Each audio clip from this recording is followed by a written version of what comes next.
you. Well, you have a month's reprieve now. Oh. So you have 4 more weeks to you're ready to steel the nerves. Diana was supposed to judge. Diana was supposed to judge tonight, and she got out of it because we Robert and I had already done it because we didn't think Jim was going to be here, and so he just went ahead and just became the 3rd judge, and we got him all judged. So it was because I begged so nicely. No, you didn't. You didn't beg at all. I said, hey, you can do it. You could have been. You would have done just fine. But anyway, let's go ahead and let's get our announcements going because we got a lot of images to get through. Okay, assignment for this month is in April is obviously places of worship. The assignment for May is flowing water. So something artistic involving flowing water of any kind. In June is long exposure. This is something that's 1/2 second or longer. So because that's something a little different, that is what our technical night this next coming week is going to be about. It's going to be about double exposures, which that comes up later in the year as an assignment, and long exposure. So it's going to be Robert Lee and I will be talking about double exposures and long exposures, creating an artistic look using those particular types of procedures or processes. And it's all something you can do right in camera. And in most cases, not every camera will do multiple exposures, but with long exposures, you probably would need like a ND filter or something like that. But anyway, we'll get into all of those details next Friday night at that technical night. Our technical night in May, I'm gonna go ahead and share my screen real quick. This one. I have a question. What's the difference between with a long exposure? I mean, when you have soft flowing water, that could be a long exposure as well. So how do you differentiate? Well, it's anything long exposure. Doesn't matter what it is. We didn't get to that kind of detail. So okay, sorry. Okay. Here is on the website. Here is the information about next week's technical night. For May, we'll be having Padma Nguva. She's going to be talking about vertiramas, and I'm going to put up her information probably sometime this weekend. So there'll be an announcement on that one coming on to the website shortly. And then let's see. In June, I was having a really hard time finding anybody that just because we have, it's summertime and a lot of people are on vacation or the photographers are doing workshops. So we decided that we're going to do something a little different. Instead of having a quote unquote technical night, we're going to go out and shoot on that Friday night. So on Friday, June the 25th, that's 25, instead of having a technical night on Zoom, we will be doing a shoot out in downtown Clearwater there's a big bridge evidently near the Capitol Theater, and we will have we'll get the details together. We just decided this 2 nights ago, so we haven't got all the details together, but once I have all the details, I'll put an announcement out for that as well. So that's the technical night for June the 25th. And then in July, our technical night will be wildlife photography by Moose Peterson. So next is our Robinson, where is it? Our Robinson Preserve outing, which is on the 25th of this month, which is a Sunday. Please, if you're not familiar with this, go ahead and go onto the website and look at all the details here. There's pictures. There is I'm going to scroll through this quickly, but here's the map. So there's a map on here that you can click on and look at. And then we are going to be meeting this is the pavilion that we booked, and it is pavilion number 1, which it says right here on here somewhere, pavilion number 1. Anyway, that is right in this right here is where pavilion number 1 is, right here. You see this little guy right here where I'm circling? Yep. That's pavilion number 1. So if you come into the parking lot off of this address, which we've got on here, this address here, because there's a couple of addresses that you can get from Google. Make sure you get the one on the 1704 99th Street. That'll get you into this in this parking lot, and you just park here. And here's the pavilion, and then underneath this thingy here, there's the trailhead is actually right here. So there's a trail here too, but the main trailhead is right here on this end of the parking lot. So we'll be meeting at 9 o'clock in the morning. We have the pavilion actually all day from 8:30 to 5. But we figured it was going to probably get kind of hot later on in the day. So bring yourself plenty of fluids to drink. Bring your insecticide, your insect repellent, your sunscreen, and bring your lunch. We aren't furnishing lunch this time. We've done that in a photo camp, but we don't do it this time. So be sure to bring some lunch, and we'll sit in the pavilion and have a social. So we don't get to see each other that often, and it's pretty big, so we should have plenty of room in there. And there's multiple tables inside there. So, any questions about the thing on Sunday, the 25th? Most lens would be what, 24 to 105 or? If you look at these pictures, some of these were taken with I brought my birding lens, which was this to 200 to 500 because there were some birds there, but most of them I took with, other than like this one I took with, I took a landscape picture with my bird lens, but these other ones were taken with wide angle lenses. Okay. So this was from the tower. This was from the tower. This one here. This one is the tower. And let's see what else we got. This was most of these were taken with wide angle lenses. This one I took with my phone. It's an IC phone. So you could, whatever you want to do. I mean, there are birds there, but they're not that common. Okay. Just be, I would just bring, if you have a zoom that goes from 24 to 300, then you're pretty much covered. So it's a landscape shot. It's basically a landscape shoot type of place. Cool. Okay. Any more questions on that? Yeah. What was the date of that again? It's April the 25th. 25. It's a week from Sunday. I'll be on a train. Sorry. Okay. One last thing I wanted to show you over here. Come on. Why is it not opening? Because it's already open. No, that's not it. Why is it not opening? Try refreshing the page. Oh, here we go. Okay. A couple things. I wanted to just make sure that you're aware of that we have all the archives in here. This is on the second page. Basically, you set up that menu page, you go over here. We have the video. All our meetings that we have videotaped or under archive video meetings up here. Just be aware that most of the technical nights with these special speakers, we do not have them recorded because they won't let us. But anything that we do, we record it. So it's there. Also, I wanted to make sure you follow. Mine says following, but there's a button right here that sort of says follow. If you click on that when you're in the website, you will need to put in your email address, but that makes sure you get notifications anytime we make an update to the website. So any announcements that go on there. We email them out as well, but this way you're going to get it right straight off the website. You can click on it and go right into the website and you know what you're getting. Again, here's where the competition information is, the results. We don't need the entry form right now, so we don't need that. And then don't forget about our store right here. It's the Tampa Bay Camera Club logo store. And I'm not going to click on that right now, but then we have, members' websites, and then the galleries are right here as well.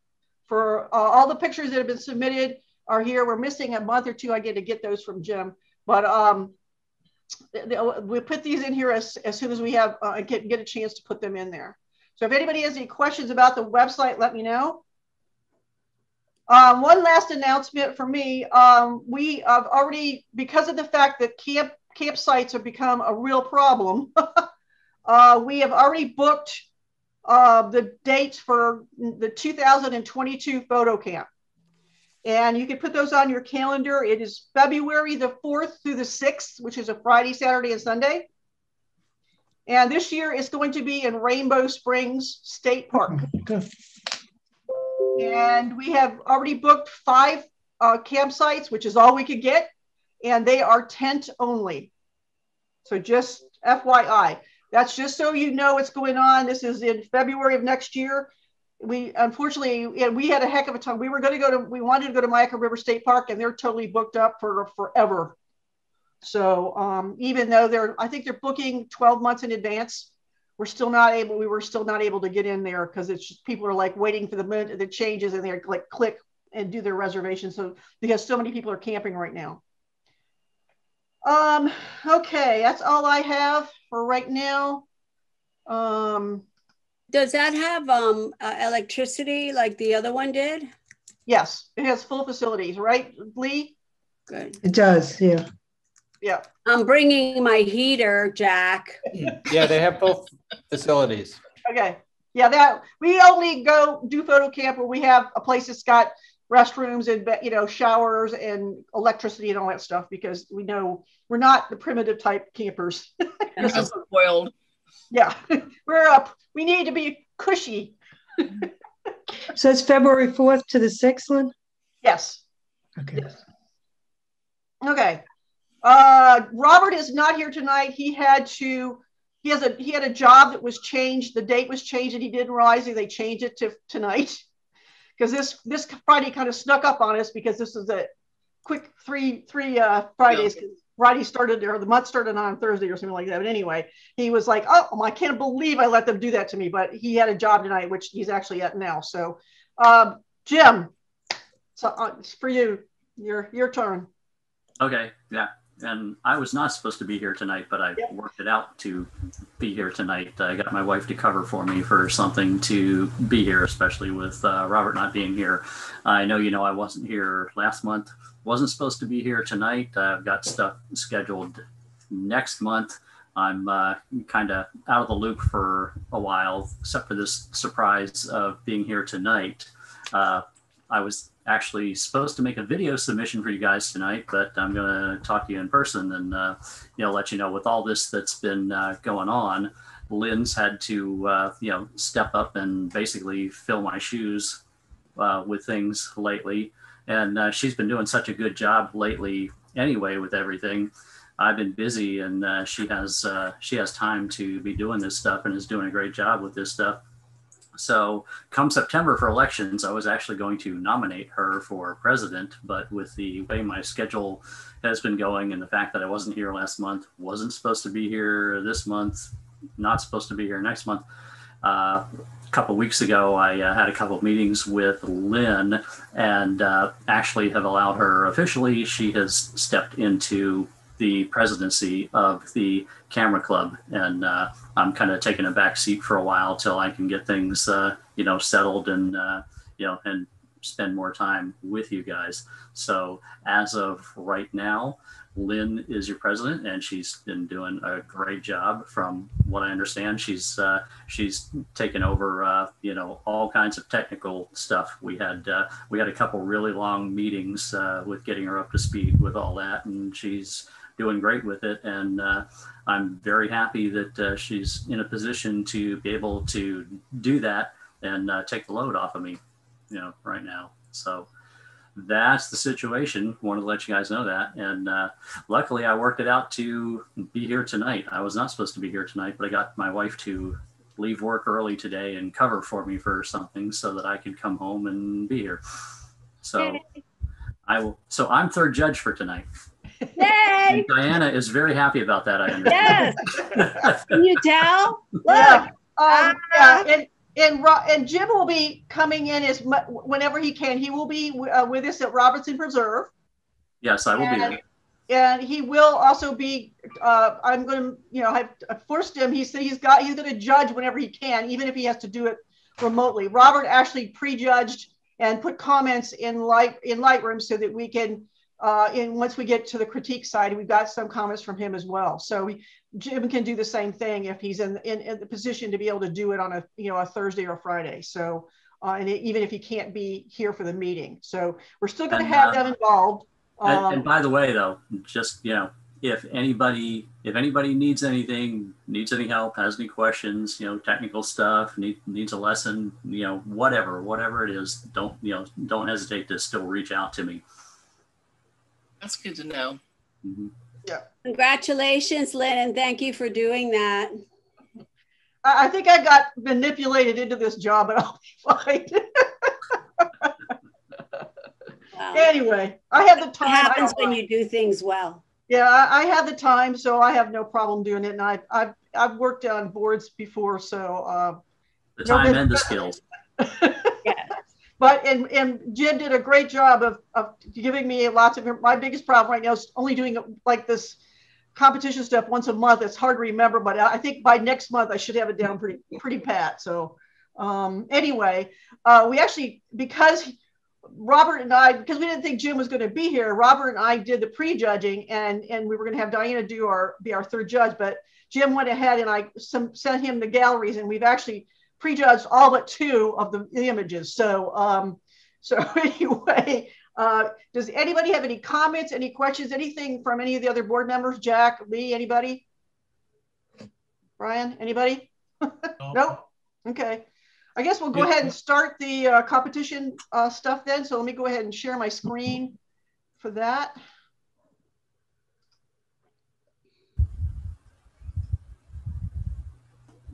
Okay. Can you see my screen? Yes. All right. I'm going to get this and put it over here. It's got a full moon on it. Yeah, I see the moon. Remind us what the assignment was. Okay, that's what I couldn't find to. Yeah, this is the makeup. This is a makeup from last month, which was nightscapes. Night photography. Okay. Yeah, nightscapes. Yeah. And this one's called Full Moon. All right. Let me manipulate my screens here because now my score sheet is covering the full moon. Let me move it to a different screen. That had to be from Tillis Hill. I think so too. Recognize the tree. I got a shot like that. That's why. Okay, it's scored.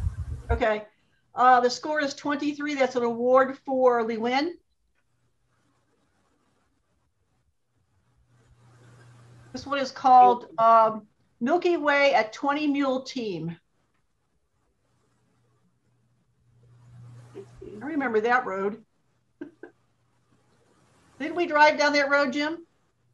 Yeah, that's in Death Valley. Yeah. Yeah, that's a that's a really awesome canyon in Death Valley. Yeah. Mm-hmm.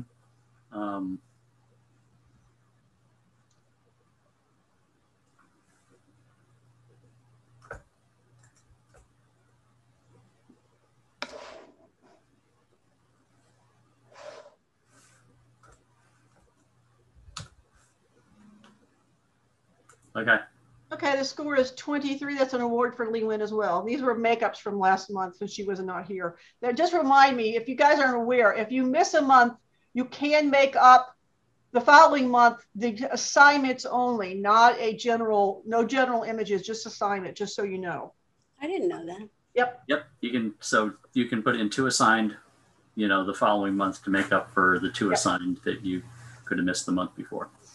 Still just once a year? Correct. Is it still just once a year? I don't know. Do we have the rule? Is that a rule that's can only be done once, Jim? That was always the rule. I don't know that we've ever changed that. Yeah, you get 1 time during the year to make up. Okay. Mm-hmm. All right. So this is assigned, and I'm going to go ahead and since these have already been scored, I'm just going to say what the name of it is and what the award or what the prize is. Lynn, yes. Just a question. Since they're already scored, do you want to just announce the score and critique them as we go? Yeah, we can do that. That's fine. Good idea. Yeah, that will speed things up tremendously. Okay, then let me do this. You want to back up on those first 2? Yeah, let's back up on those. Okay.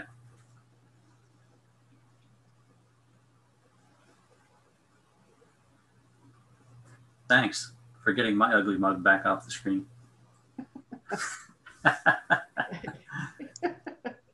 All right.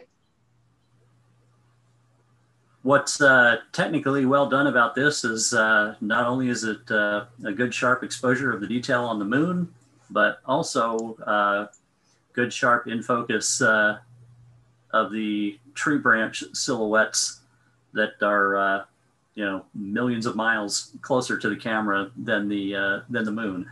Sometimes that's that's difficult to do unless you do a composite, you know, or other techniques. But that, you know, actually having the tree branches in sharp focus and the moon in focus is very nicely done in this. Was that a composite, Lee Wen, or did you achieve that in camera?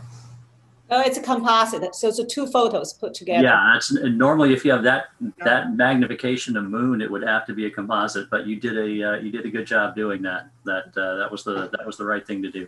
Thank you. And that was the color of the moon too that night. It was very yellow. Yeah. So. I like that crater on the top, the detail coming out and that on the edge. Yeah. That's cool. Yeah, it was just starting to become it's a waning moon. Mm-hmm. But it's just starting to get dark at the top. Mhm. Waning full moon. Next one. I'll comment on this one. This one's nice. The Milky Way is awesome. The only problem I have is this, and I know this is a hard, because I've been there. I know there's not a whole lot of details in that, and it's all kind of one color. But I think it would have been a little bit better if it had been a composite where you had exposed the land earlier in the day and then put the sky on top of it. And that's what most of these astrophotographers do. Correct? Or even just a different length of time for the you know, on a separate exposure for the foreground. Actually, 20 Mule Team Canyon, it's very light colored. It's right. Almost white. Everything there is almost white. So even under starlight, a longer exposure looks visible. Can you enlarge it, Lynn, especially like right in this area here? I got a question. How do you do that? You go to different times of the day. How do you get the tripod anywhere close to the same place? You don't move it. You leave it in the same place. That's what a lot of night sky photographers do. They park it at twilight, and they'll get foreground at late afternoon or twilight, and then just leave the tripod parked there, and then come back a couple hours later and. You're kidding! But this You place, leave all you your cannot use it equipment. at all. You leave your tripod there and just hope no one steals it.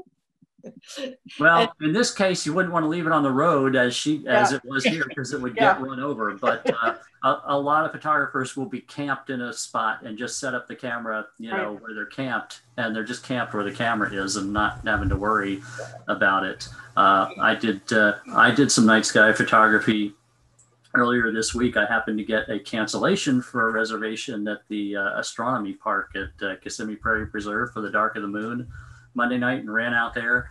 And I actually set my cameras up at sunset and then went back an hour and a half later. You know, I had everything preset ready to go. Then I went and cooked dinner and everything in camp. Then I went back to where my cameras were out in the woods an hour and a half later, and started taking pictures with them.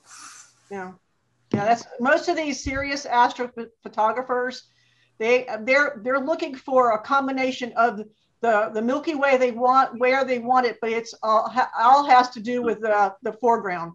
Yeah. So in any case, Lynn, you're not able to enlarge this as well. This is as large as it is. Yeah, because it looked like it's a low resolution image, and you're already magnifying the heck out of it. Yep. It's as large as it will go. Yeah, and be aware of these processing halos right here along the ridge line. They're very obvious in this image, and that's an easy fix in post processing. But they really do draw the eye, you know, right here. Although sometimes that is light pollution that does that. That one is there's this. I think it's a city far away, and then so when I do that, it come up more. Probably Las Vegas. That city is Las Vegas. Okay. Las Vegas. Was very bright there. Maybe if we ask them to turn the lights down. Yeah. Yeah, there's no lights in Las Vegas. All right, let's go ahead and let's get started on assigned. All right, this first one is called The Church of Jim Praying for a Good Polaroid Exposure. And the score on that one is 23. It's an award for Lee. Lee, I'll tell you one thing that could improve this image. You know, I've lost a lot of weight since then. You can give me a little chin tuck there. Yeah, sorry about that, Jim. I knew that was going again happened when he saw this.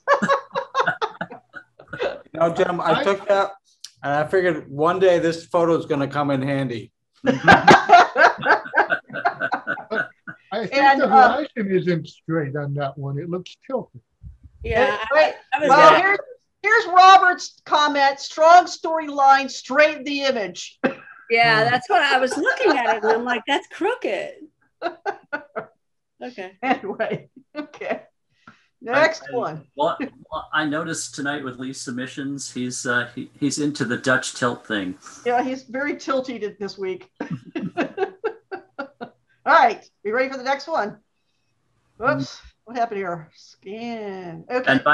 And by the way, there is a point, Lynn, where it jumps. They're out of order at one point with the score sheet. Oh, really? Wonder why? Yes, they are. It skips over a couple of them and then comes back to a That's couple. weird. So you got to watch the titles. Okay. I caught that when I was scoring. Okay, that's weird. I wonder why that did that, because I didn't do it. I thought they were all in order, because I actually took the names off of them once I put them into a Lightroom cloud. Oh, whatever. Anyway, the next one is The Wall. And this one is a score of 22, which is an award for Joe Bembo, which he's in Miami tonight, so he couldn't make it. This one, I think, it's kind of all over the place. The exposures are kind of dark on one side and really light over here. And this light, I think that's a light. I don't know if you could get rid of it or maybe chop it off at the bottom. But that's awkward with that being chopped there, and awkward with this flower right on the edge. Right on the edge. That really bugs me. That flower on the edge really draws my eye. This line here, not being vertical, it could have been pulled. You know, Lynn, if you go into develop and grab the transform tool, and even just you can even just show real quick with the transform tool how to pull that over. Doesn't do anything on auto. You grab the transform bars and you can just do it with that. Yeah, there you go. Yeah, horizontal looks good. It's the vertical.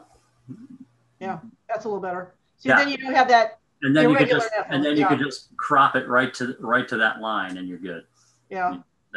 That in itself would be an improvement, and bringing it up past this chopped off light and right there's a vast improvement. Also, somebody needs to teach Joe how to hold a camera. That's bad form. He's showing himself right there. His reflection.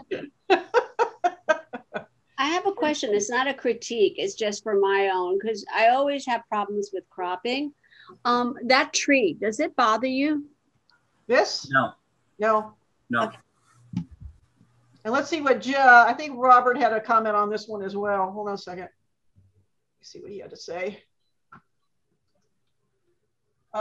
Too much info, crop in to give a stronger impact. Look at monument and flower section. Yep, we fixed that. This. Yeah.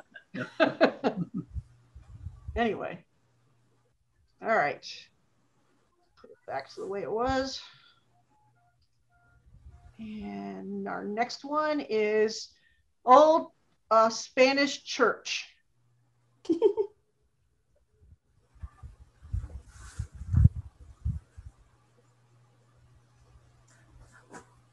And this one is the score is 24. It's an award for Lee. Yeah, and this one the Dutch tilt works well on this one. I also like the dark exposure over zoom. Now I see it's actually looking a little darker than the actual image in the gallery that I judged. The shadows look a little more blocked up on the it's possibly the monitor I'm looking at. I got 3 monitors. I'm gonna move it over. Yeah, okay. It's not zoom. It's the monitor.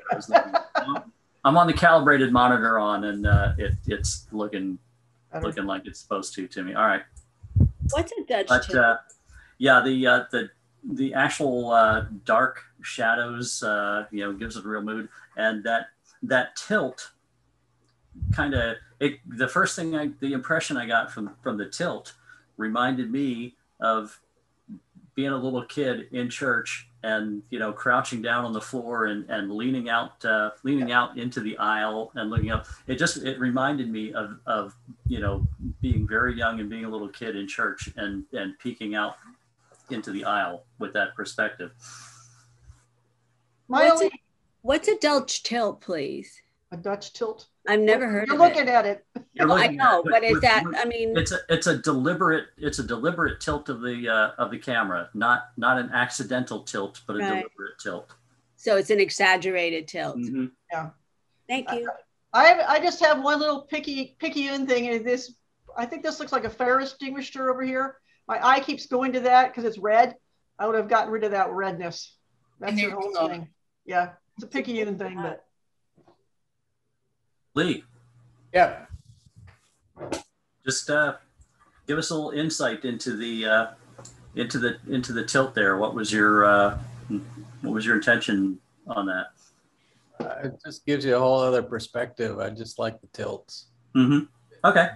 Not just an ordinary shot running down the aisle, looking down the aisle. It worked with this one. Yeah. It was a good artistic choice with this one. Thanks. Cool shot. This one is called Watching Over. And that score is 22, which is an honorable mention for Sylvia. Really like the strong visual impact of the shadow with that, the way they have that lit there. I'm sure that's intentional on the part of the church that has that done. That's great. The statue in the front though is way overexposed. Yeah. Way overexposed.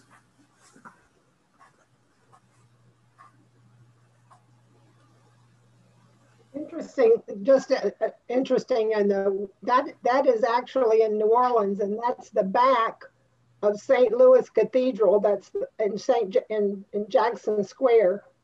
Mm-hmm. And that's right off of Bourbon Street, and you walk over like down a block, and there's this church, and I had this like he's just watching all the debauchery going on in Bourbon Street, but I didn't even realize for a long time that I had to look it up. I don't even know where that church is, but the shadow is so impressive of the statue. And then I looked it up, and it's actually the back of St. Louis Cathedral. From Jackson, from the front side, where everybody takes the picture of Jackson Square and the cathedral. So yeah, that's great. And this is kind of the kind of like the other image we were looking before, two exposures, one for the statue and one for the church. I tried like heck to take that down, and it just got muddy looking, and I couldn't do anything with it. The dynamic range was probably too much. Just two exposures is what it takes. Yeah, kind of like an HDR type of thing, or just two and just kind of do a composite with the two of them. Robert's comment was, I wonder why there was not enough attention paid to the main statue in the foreground. There appears to be a loss of detail on this said statue. So basically the same thing that Jim said. There's no detail in it. It's overexposed. You can click on it, Lynn, and zoom in on that and click on the, right there. Yeah. Yeah, it just overexposed, no detail. Yeah, no detail. I mean, right here, it's kind of like almost like a blurry thing. So, all righty, next. This was called Chapel of the Holy Cross.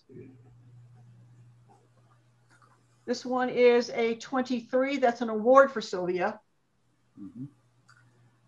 I just have a question. Well, I have two questions. This, you can't see my mouse, obviously, but in the lower left, was that like a replacement piece of glass that didn't match the rest of the glass? I don't remember. No, move over to the right. Lynn, come to the right. By the base of the cross. Yeah, I see that. Right, one more pane, Lynn. Oh, this one. That one. Yeah. It's a different color. Yeah. See that? Yeah, I was just curious. I'm not sure either. Here's the other question I had. Were you unable to center yourself? Because I see it looks like you are going and working hard for symmetry, but you were not able to be centered for some reason. Well, there were a fair number of people there, so it was. Yeah, it's off just by a hair. Yeah. Yeah, that and. Yeah. Yeah, because it's almost symmetrical. Now the visual impact and everything in this image is, and the technical rendition of it is fantastic. It does this runs downhill over here, and you can see one side of the crucifix here, but not the other. That you were standing just slightly off, which runs this downhill tilt right here, which is a little disconcerting. But other than that issue, it's a great exposure. And and technically well produced. Thank you. Sylvia, just so you know, your microphone is kind of muffled. We can understand you, but I don't know if. You want me to put the pilot headset back on? Yeah. No, I'm talking to Sylvia. Oh, Sylvia. Oh. Doesn't look. There's no comments from Robert on that one, so you got saved by that one, Sylvia. Oh, really? He either just hated it so much he couldn't comment. Oh, you really liked it. I mean, I think with something like this coloration of the window, you might have been able to fix that if you took probably maybe a brush in Lightroom and kind of played with it to try to make it similar to the other ones. Other than that, yeah. Yeah, and there's no points against you for that. No, it's just a noticeable thing. And my suspicion is they had to replace that pane of glass, and it's not a match for the existing. Right. The new glass doesn't match the old glass. And here's one up at the top too, but it's not quite as noticeable. See that how light that one is compared to the other ones around it. So yeah, the glass definitely, and this one's darker. So there's definitely different glass in that window. So this is why I don't want to be a third judge, because my gosh, I'm sitting here looking at it and I'm like, wow. Well, but like I said, the third judge is primarily about impact. So oh my God, because I mean, you make me pay attention to so much detail that makes me that's so the point. I know, that's awesome. No, I mean it as a compliment. It's I know, that's the point. We want you, and that's kind of why we want our members to judge, because it makes you more aware. If you're looking at somebody else's pictures and seeing this stuff, it makes you more aware of what you see in your pictures. Okay? Yeah. Move on to the next one. This one is called Places of Worship. And this one is a 23, and it's an award for Karen. Great shot. Okay. The question I have is Karen, why the mirror image? Why did this image not stand enough on its own that you wanted to duplicate it? What am I to get from what's the mirror image? When I see this, that's the first thing that enters my mind before I actually even look and see, how well produced the original image is. I'm struck with this. Wait, why is it a mirror image? Which kind of detracts from me appreciating the image at first, because my first impact, the first thing that hits me is, why is this a mirror image? Just playing.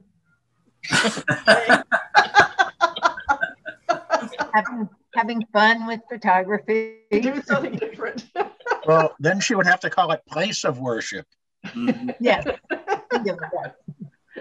It would lose its meaning altogether. Yeah, I mean, the contrast and everything is great on it. I'm not sure that I wouldn't have removed the wires, though. That's the only thing that kind of, to me, that kind of takes away from the picture, which what it is.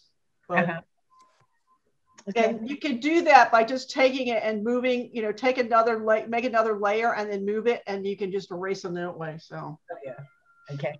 Yep. I have to admit, I was going to compliment her on her excellent symmetry, but now I know why that is. Thank you, Brian. And let's see what Robert had to say about this one.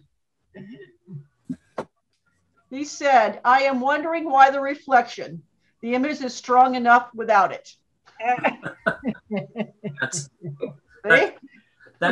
That's one thing I'll caution people about is if when somebody views the image, if the effect gets as much of their attention or more of their attention than the actual image or subject itself, then that can be a problem. Yeah. And then there are people like me that go, wow, how did she find two churches that look alike? Now, so Karen, I like the shot. with what I just said, that I'll put a caveat on that in some cases, there can be cases, especially abstract stuff and things like that, where the effect is the image that's right. being presented, and it's and the effect is all about what it is, and that's an exception, and there happens to be in tonight's presentation one that's like that, but there are several here tonight where the effect gets as much attention, if not more attention, than what the subject is supposed to be, and the effect competes with the subject matter. Right. Okay, let's go to the next one. This one's called Easter at Saint Francisco de Assisi. And that one is, let's see, that one score is a 22. That's an honorable mention for Karen.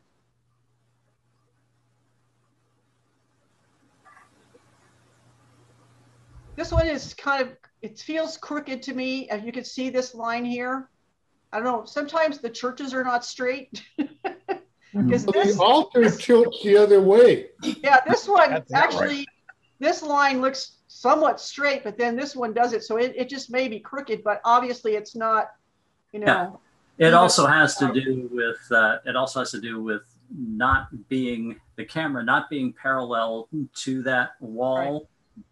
By not being centered, but then the vertical lines being set to being vertical, although the camera not being parallel, the imaging plane not being parallel to the back wall, and that gives you that off kilter kind of feeling that you get when you see something like this, when it's been aligned in one direction and not in the other. Now, I find this artistically very interesting in the fact that there's all this imagery going on in the back that's people, all artistic renderings of people. And then in the front, we have an actual real live person that's actually worshiping in a place of worship, which is, I'm really happy with all the images I've seen tonight where places of worship are about people worshiping, and those of you that included people in those places of worship, that's kind of a bonus. And this works well because not only do we have this person in worshiping in the place of worship, but there's this pattern, this continuation of people within that, and artistically that worked very well for me. Thank you. Let's see what Robert had to say. The person in the foreground is leaving me with a lack of purpose as to his assumed presence. I assumed I'm referring to the gender. I'm not sure what that means. What? I don't know. That's Robert. I guess he can't tell whether it's a woman or a man, so he's confused. And why that's a problem, I don't know. I'm sure. why we need to know the gender of the person, I don't know. I don't know. Who knows with Robert? Anyway. It's a woman. She has braids. I can't. Yeah, it looks. I don't know. It's hard to tell. It's like a Hawaiian shirt, so it could be anybody. All right, let's go to the next one. Next one is 3 crosses and a bell. Gong. This one is score is 23. That's an award for me. I'll let you critique it, Jim. Mm-hmm. Question I had on this one, Lynn.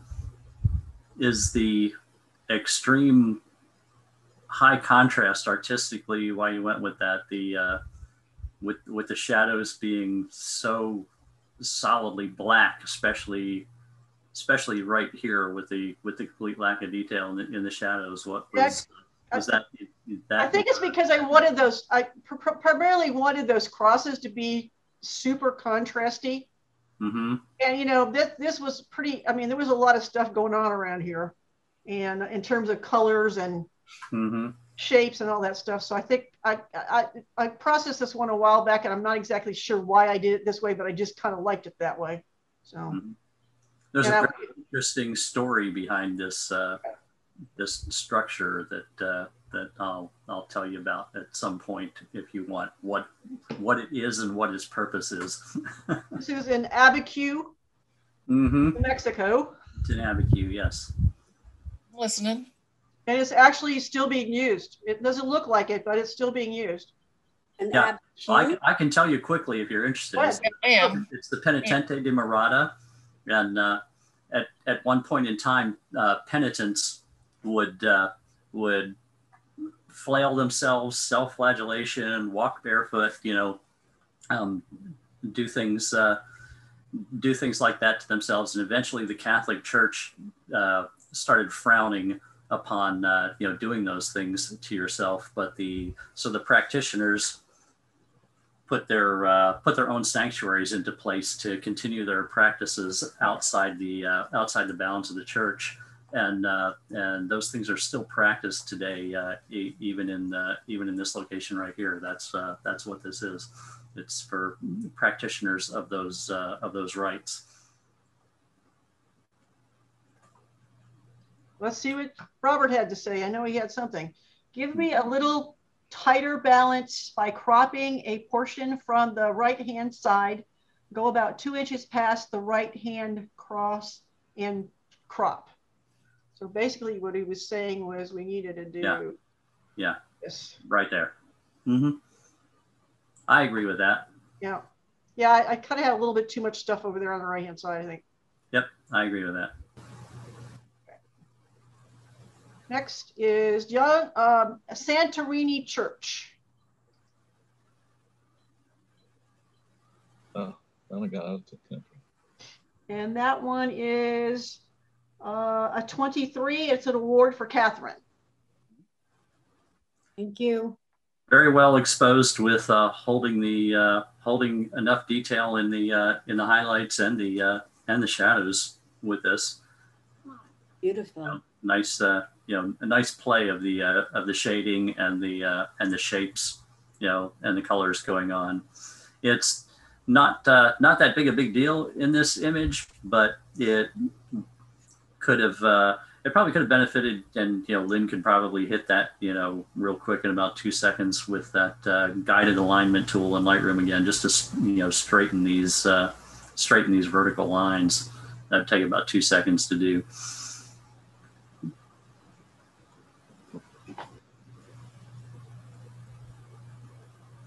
This one. Mm-hmm. And it's not really anything horizontal. And the far right side of the bell tower. Above. Of the bell section. Oh, further. Okay, well, that'll work too. Yeah, okay. There you go. That worked. Okay. See the difference? Yeah. Yeah, it's straight up and down now, especially the part on the right-hand side, the section that holds the bell, that had a, relative to the side of the frame, that had a pretty extreme angle. Yeah. Other than that, that's a, you know, this is a very well done image. Yeah, remember when you shoot buildings to give yourself a lot of extra room around it, because you're going to have to do this to all of them. So I mean, we lost a bit of the picture by doing that, but yeah, but so when you shoot these things, you've got to give yourself extra room because you're going to have to straighten them out.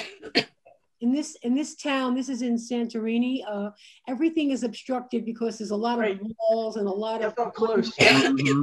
Everything is very close and hard to really photograph. But thank you for that. That was a really great suggestion on the perspective tool. And let me see if Robert had anything to say on this one. Nope, nothing. That's good. He's not picking on you, Catherine, tonight. Hey, great. I'm so happy. This one is called The Crucifixion, St. Stephen's Cathedral in Passau, Germany. And that one gets a 23, and that is an award for Jack.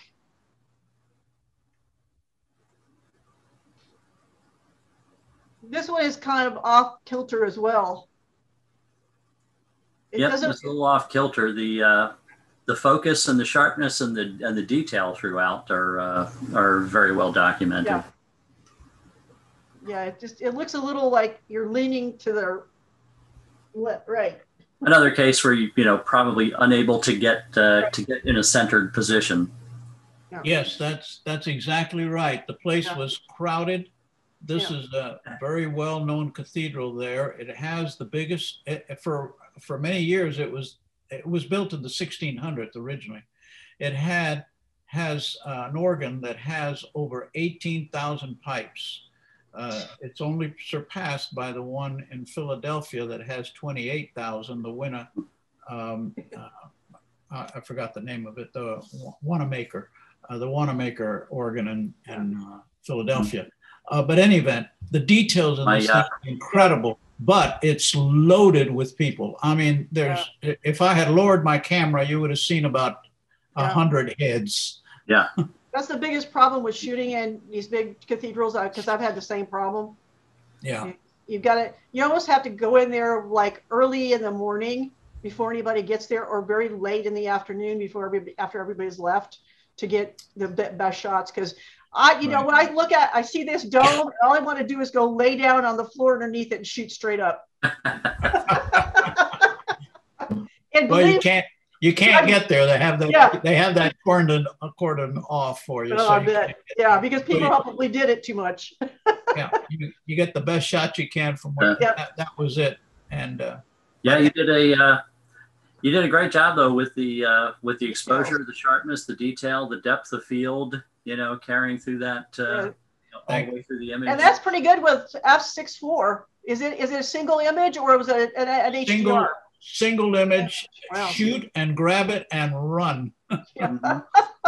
Looks great for ISO 6400 too. Yeah. How does that work out with a 6.4? I mean, the detail is incredible. I was hoping you'd show the exit. How does the 6.4 aperture carry it? Well, that's a Fuji camera for you. Yeah, every lens has its own different optical properties, and it's lens by lens based on the optical properties of the lens. 6.4 on another lens will have a ridiculously shallow depth of field, and on another lens it can have a very deep depth of field. For instance, what lens did you shoot that with, Jack? The 24, is that 24 prong? Yeah, 10 to 24. You see it down there at the bottom. That's right. Yeah. Okay, that's why the 10 to 24. So it's a wide angle. You've got depth of field. Okay, that's what okay, so it's a wide angle. For instance, if I shot that with the Fujifilm 16 to 80 at 6.4, it would have a depth of field of about 18 inches in that image. Yeah. Robert's comment is just the perspective. The image appears to bow inward towards the bottom. So I'm not sure. Yeah. He's right. The columns are flared out toward the top. There's no question about it. Yeah. But I left it that way for impact. Number one, I wanted the focus to be on the dome, and I could have straightened it out, but it would have cut into into it. Right. Yeah. I chose to leave it. Whether it wins points or not, I don't know. Was it a 6400 ISO because you were hand holding or because of the light, Jack? That's handheld. What? Okay, what was the question? Yeah. No, that was handheld. You answered. That was handheld and trying to shove people out of my way and things like that. That's pretty good at 125th of a second. That's pretty good. Yeah, you've got steady hands. Must be a surgeon. Yeah, must be a surgeon. Could be. Okay, next. Thank you. This one is called Tibetan Home Prayer. That's an awesome shot. And this one is a score of 24, and that's an award for Lewin. What a great shot. Yeah, that's this looks like it's it doesn't actually because he's over now. I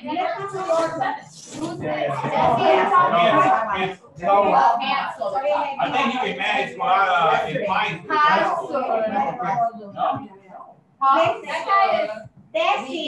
Can you mute It David? comes with sound effects. Lynn, can you just mute David so we don't have to mute it? And the first one we interviewed was like this young guy from Cooper City, like kind of our age, whatever. We ended up hiring him. The second guy we started interviewing him, and he had like a real thick accent. Like 50s, 60s, and he's like heavy set, and we're talking and whatever, and Pops cuts the interview short. And I'm like, Lynn, are you not able to mute him? Who is it? Kathy, it's like a David. Okay, We got him. can't be muted. So then I called them on three-way, and I'm like, so we're going guys, right? And they're like, yeah. I go, because the second guy, I think we're crossed with somebody else that says Mrs. Jimenez is talking. Yeah, and he is very good, but I don't need any more people. Have we been hacked? Yeah, that's what it looks like. There. Thank you for muting them. Yeah, because that was somebody I didn't recognize. Yeah. Anyway. Nearly as interesting as the other time we were hacked. Yeah.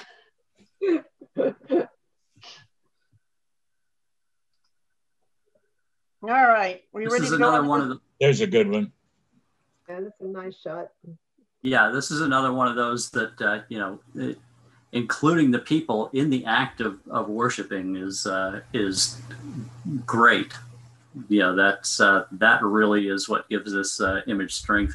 This looks like something from a National Geographic article. Yeah. Yeah, this is the only technical thing I'd suggest on this would be if you want to bring in the crop from the left, where there's just some stuff sticking into the frame over there. That's right there. That's it. That stuff is not necessary, and it brings us now right into what's going on in this image, which is fantastic. All right. Thank you. You could give up dentistry. Well, we're lucky enough they invite us to go into their house. This one is called Morning Prayer. Did Robert have any comments on that, Lynn? Oh, I'm sorry. I didn't check. Hold on a second. Let me look. Nope, no comments on that one. Okay.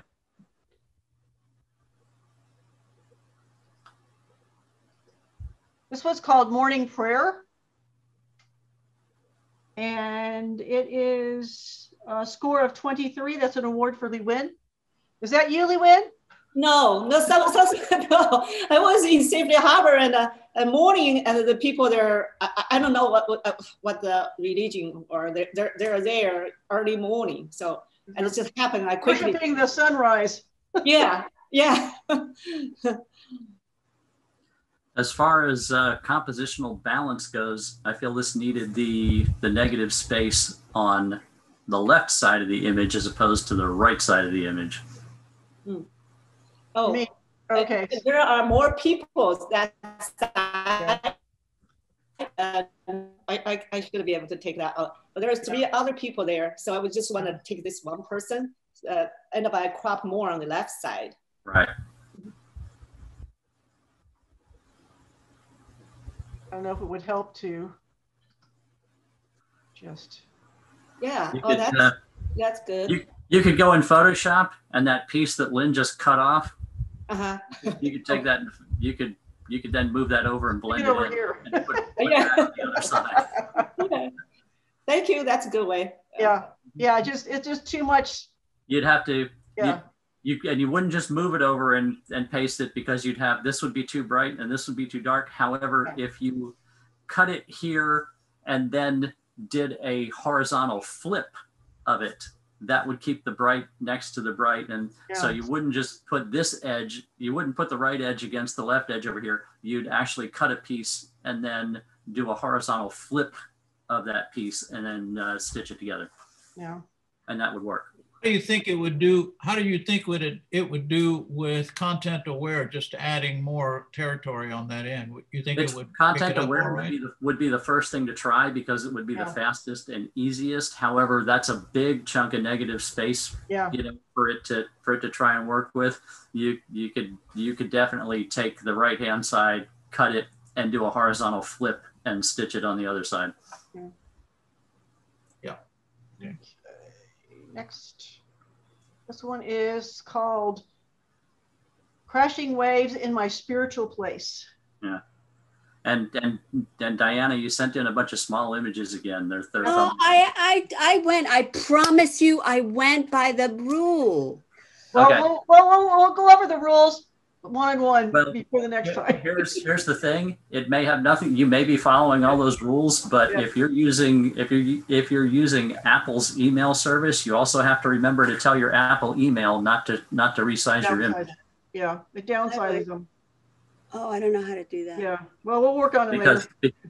Because your Apple email will shrink it down. Even if you follow all the rules and have a big image, your Apple email. You have to send it actual size. You have to tell Apple actual size. Yep. Oh, okay. So the score on this one is a 22, and it's an honorable mention for Diana. So it's a good concept. It just the picture is just really pixelated because it's so small. Well, also the only thing about this picture that makes it a place of worship is the title. Yeah. No, because it was not meant to be necessarily. It said a place that you consider holy or spiritual. And I do. I love it. Yep, it works. So I went by that outside definition. That's correct. If she's in any if that's a place where you feel spiritual, in touch with nature, in touch, with the deities or whatever, then that counts. Yep. Absolutely. So the criticism on this is the pixelation, and you can't tell whether the detail or just the. I'm very curious because I have a whole bunch more where these came from. Yeah. Yeah, it's just the image itself is actually a very well done. Technically well done, well lit, well composed. Great shot of the action. No, everything. Everything about that is fine, and at least as far as where I'm at, you didn't really get dinged on it, being so small. That's an issue where you're going to have to learn how to use your email. Okay. And Robert's comments are, need a higher res image next time. And take care of the lower left corner too bright. Yeah. See what cloning of the darker green would do to help lower the value. Yeah, this area right here is a little bit off compared to everything else. So just, even if you just took the graduated filter up to this, this thing up here just a little bit, that would probably help it some. Yeah. Oh, wow. Yeah. That just doesn't, then your eye is going towards the important part, which is the waves and the waves. Right. No, I agree wholeheartedly. Okay. Thank you. You're welcome. Next one is called Gnomes Consider Universalism. I'm going to guess who that is. Who shot that is. This is, the score is 21. It's an honorable mention for Judy Lane. Oh, no. Okay. And here's and the same comment for this one carries over to the next one. It's actually a very interesting concept, but it had a lot of room to be executed better. The obviously it's a staged shot. The timing, as far as time of day, is what's the issue with this harsh sunlight, all over the ground, all this, modeled light and everything. Had this been done when the sun is setting at twilight and you don't have shadows and hard sun and everything, more even light, throughout this, with all this, the distraction of the light and the dark and the light and the dark and the bright and the shadows, had, it's done at the right time of day, this definitely had potential, to be a better execution of the concept. Now, unfortunately, with that crop, we don't have the Universalist Church in the background, and so we lose what the concept is about. The issue with this is photographed at the wrong time of day in the wrong light. All right. Okay, thank you. Let's see what Robert had to say on this one. He said, "I don't get a sense of worship here." He needs a little more explanation. I guess he doesn't know what universalism is. He's a pagan. At least he didn't ask about their gender. Yeah. Okay, and the same thing basically with this one. Again, this one is thankfully the gnomes have beards, so we know their gender. Same thing with this one, just done at the wrong time of day, and there's this like really bright reflective leaf kind of stuck right here, distracting. Another one over here. Taken at the proper time of day, that the concept could have been executed better. This one got a 22, and it's an award for Judy. So. Awesome, thank you. This one is called Chapel Lights. It's Altered Reality, a composite. This one is a score of 24. It's an award for Jim McWilliam. I really like this. I mean, this is gorgeous. Compositing to get the interior light, correct, along with the exterior light, the blue hour sky with star in the sky. Everything about this is well done. You nailed it across the board on this one. Thank you. The compositing was because the Bank of America refused to turn off their sign. You got to get the reflection out of the glass. Yeah. This is very like I say, very well done. Everything you did to it to make it worked. Thank you. Let's see what the comment is.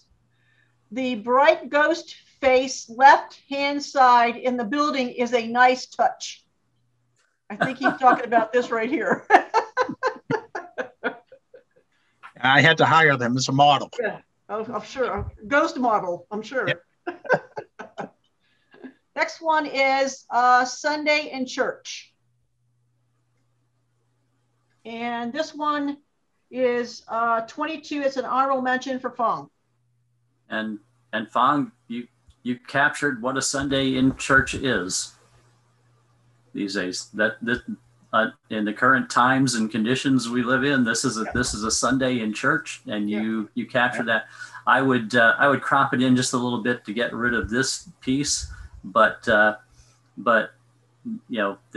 say that the fact that it's not just a static shot of the interior of some church, it's actually a Sunday in church with people worshiping in church.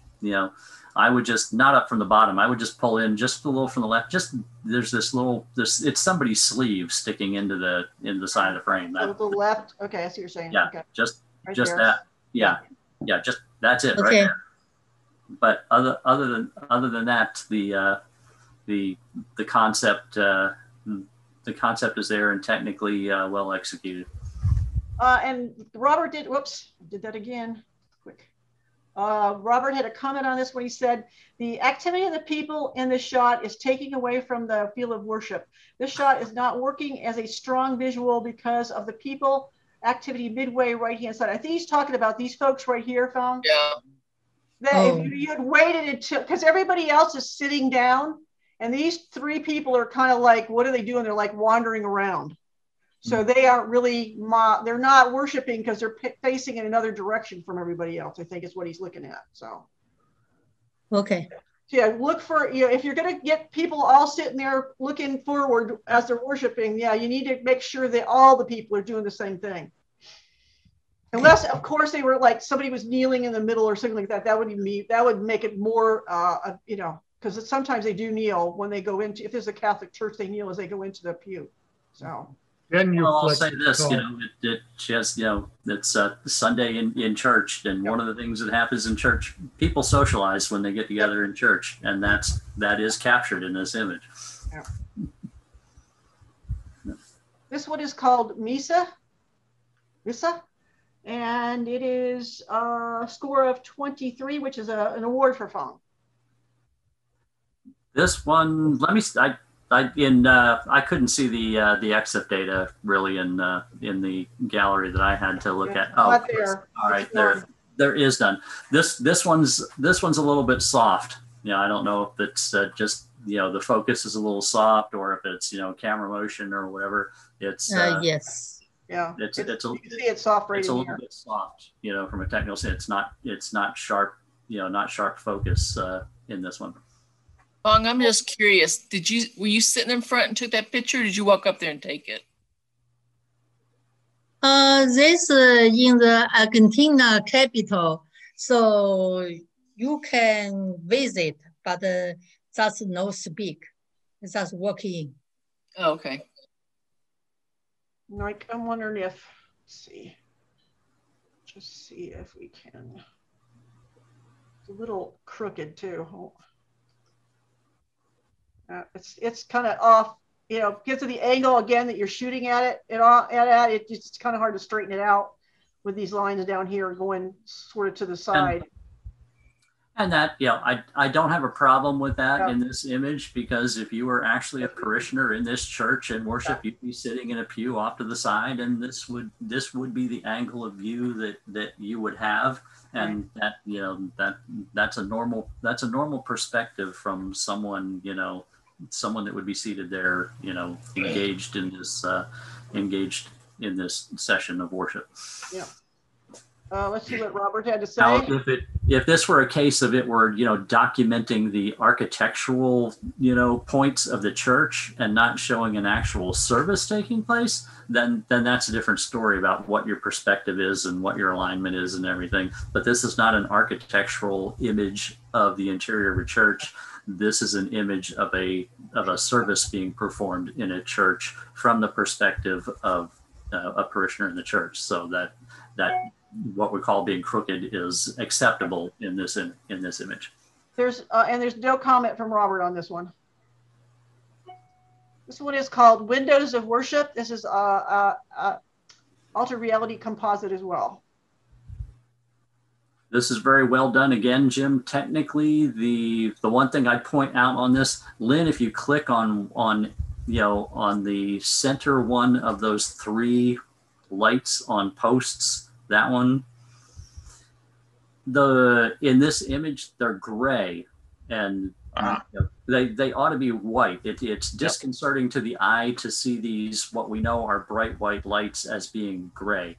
So I think I was trying to tone them down. And there's no reason why they can't be white, because it actually looks visually awkward to see what our brain says is a white light being gray. When was the score on that? It's a brightness issue, not a color issue. Yeah. I was like, I don't know if this, if you do that, it's going to make it look worse. Yeah. No. What was the score on that, Lynn? Yeah, there was that one was 24, and it's an award. Thank you. And last but not least, on the assign, we have, I don't know, is Budir, Black Church. And that one is a score of 24, and that's an award for Caesar. Yeah. Again, technically well done image, good composition, good detail, good color and tonality and everything. The only one nitpicky thing that I would say about this is crop it in just past the thing on the far right at the top of the wall, because my eye goes to that and then wonders, what is that? Is that, is that a shed? Is that another building? Is that, if you just take it away, then I don't wonder about it. There you go. Yeah, very nitpicky. So how did you do the fancy D in the first word of the title? Well, that's a good question. I don't remember. I'm like, I can't reproduce that one.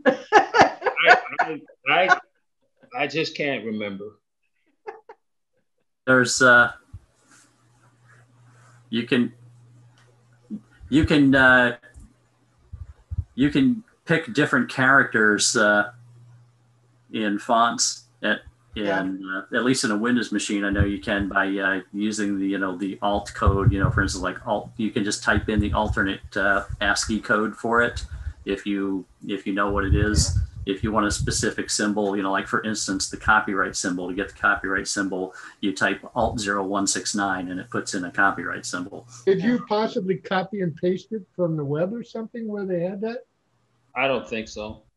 You could. Okay. The other thing I had was, I think I kind of like the sky a little less blown out. So that was the only thing. Style of what blown out? Yeah, I don't know if it's, it's one of those monitor things, but it definitely is pretty white there. It's right up against it's blown out. You can see, look up here. So, and that's like that. It is blown. So I would definitely take the sky down just a tad. Where was this taken? Iceland. That's what I thought. Okay. But that does, that's interesting. That wasn't as blown out like that on my monitor, and perhaps that's what we all say, Caesar. Or the mine too. I've said that before. The images on mine were perfect, Yeah. The one thing that doesn't change is the histogram. The histogram is the histogram is the histogram is the histogram. And it's over there. Anyway, yeah, the histogram is the histogram. Okay, on to general.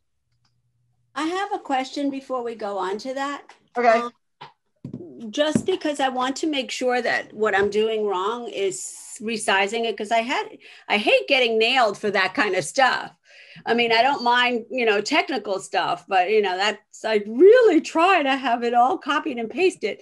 Would I be able to resubmit it, not for grading, at some other time, maybe to you, Lynn, or to Jim, and see if it is the Apple deciding to change it? You and I will get together between now and next month, and we'll figure out what you're doing wrong. We'll get it out. We'll get it. We'll get it set up so you have to just hit one button and you're done. And if you're using the Apple email, you're far from being the first person that has been bitten in the butt by that. Yeah, it's not unusual. Thank you. Been there, done that.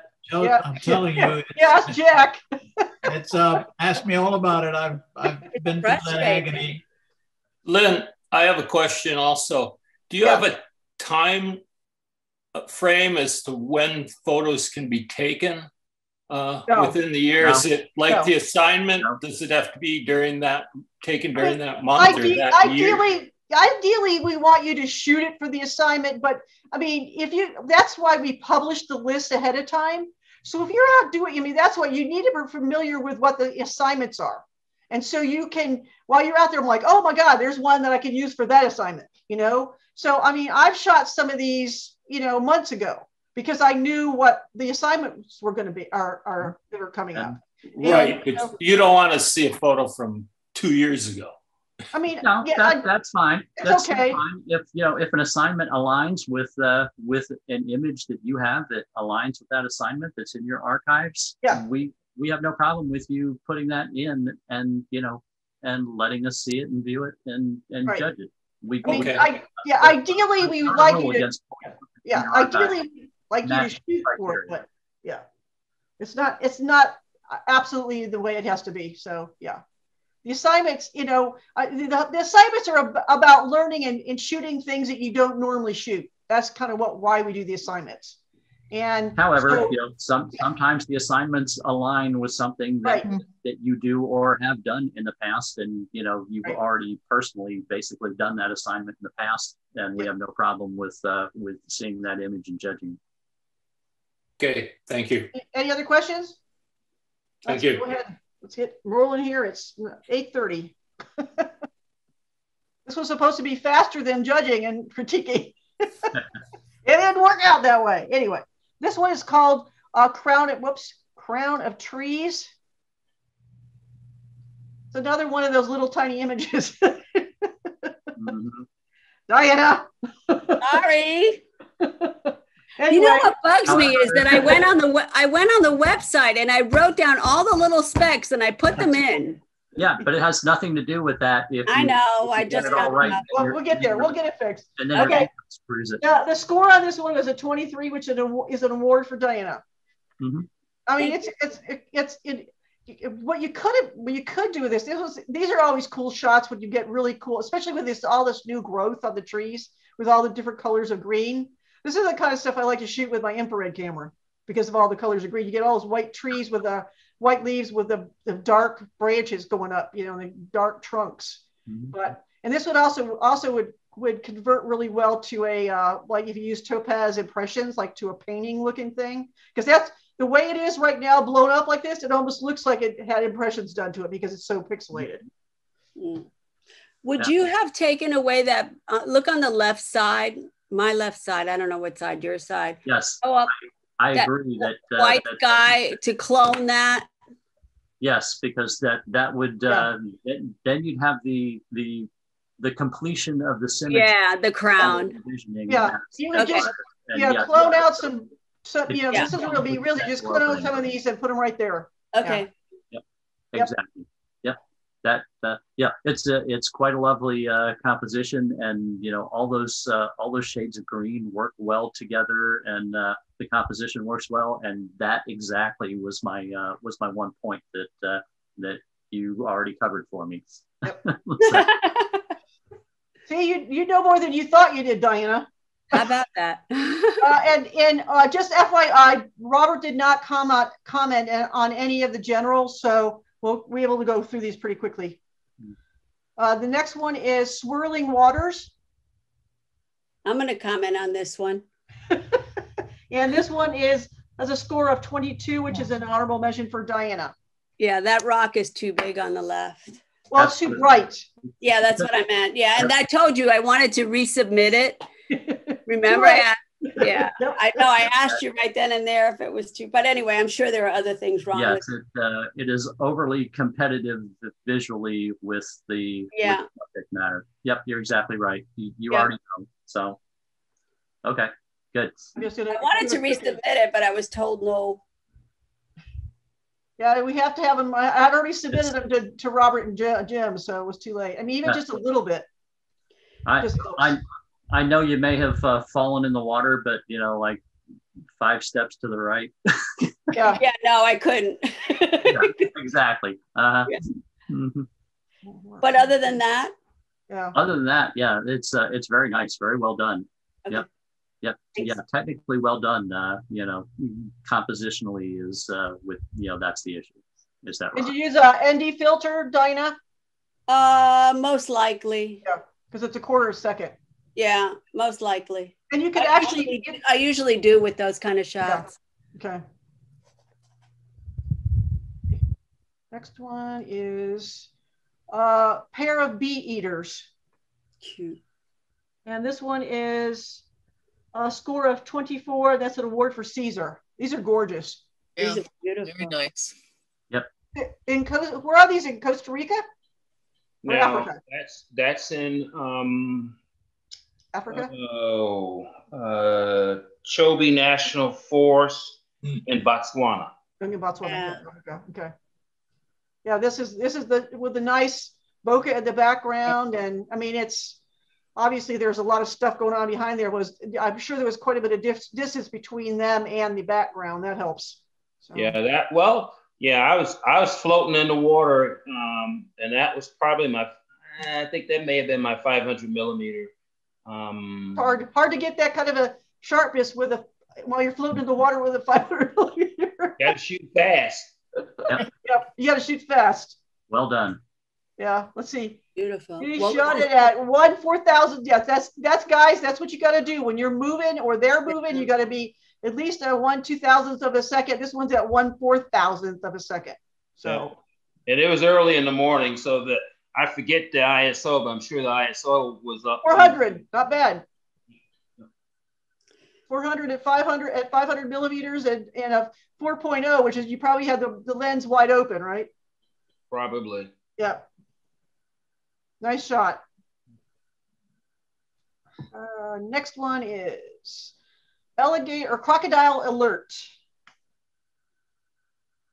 This one is a score of 23, which is an award for Caesar.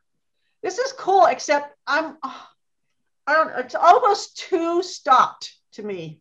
You know what I'm saying? It's like he's floating in air, and he's like, it's almost too. What I mean, Jim, you know what I'm saying? I know what you're saying. Yeah. That's not a problem for me because I enjoyed the fact that yes, I know he's leaping up out of the water and moving, but he's frozen enough that I can appreciate every detail. I can look at the details are pretty awesome. I mean, there's water droplets. I can see the toes, the water drops. That for me that complete freezing of that action in that moment and letting me appreciate all the detail in that creature was worked for me. Where was that? Was that in Chobe also? Yes, same trip. Yeah. How did you get into the water in Chobe? I wouldn't dare get in the water. Were you on a boat? Yes, they have. This was a photographer's tour. Okay. Not in 2020, but in 2019. Okay. And it's really like a photo boat in which you're sitting in a chair with a gimbal and you mount your camera gear on the gimbal. So it's a gimbal tripod that's kind of built into your chair. Wow, that's neat. So, where was the water there, Robert? Caesar, by the hotel that they have there? Oh no, they take you. No. You go into the national forest. Yeah. And go through the water, and you just, there's a the tour guide is very familiar with the entire park, and he's very familiar with the animals, and they take you up close. Yeah. That could have been no more than within 30 yards of us. Yeah. You're shooting at 92 millimeters. That was pretty close. Yeah. That's awesome. That's 1/5000th of a second. That's how come everything stopped. Even the water droplets are stopped. So. Hey, Caesar, I'd love to find out where you did that. Because I was in there, but I was in the forest. We stayed. Well, I can certainly share that information with you. Yeah. It was a fantastic trip. Yeah. And it's just set up for photographers. I'd love to do that. Awesome. All right, let's move on. This one is a scene from Santorini. And this one is beautiful. It's a 23. It's an award for Catherine. Thank you. Yeah, this is one where time of day with the sunlight and the shadows is not ideal, but I know when you're at a place like that, you're there when you're there, and it is what it is. It's a nice scene. What I'm questioning though with this one from you is it's not indicated as altered reality, yet I see this extreme heavy texture pattern throughout the whole image, and I'm questioning what's going on with that. What's with this texture all through the image? Well, when I was in Santorini, almost all of the stores had all of these watercolors of these style homes that are very predominant on that part of Greece. And so I wanted to turn this into what would look like a watercolor. And so I added some filters. Yeah. Okay. Yeah, you need to make sure you put altered reality, just AR on your file. I will tell you then to put AR on there so that we know that it's your intention to be going for that kind of effect. Yeah, that's just pretty. I to me, it's almost like you can't get a bad picture in Santorini. I agree with you. I know. There's so many opportunities. I can't wait till I want to go there someday. Well, if you get the people out of your way, because it's really crowded during the touristy season. That's the only problem with all the touristy places, that it's hard to find a spot that's not got people in front of you in the camera. Next one is the bike. Ooh, I like this one is a score of 23. It's an award for Jack. Okay, Lynn. Yeah. Zoom in on this for me. That's as far as it goes. Okay, yeah, but my question is, there's visually, there's some really weird stuff going on where there's texture on the wall behind the bike in places. There's places where the wall is all smeared. There's places where the cobblestones are smeared and places where the cobblestones are clear.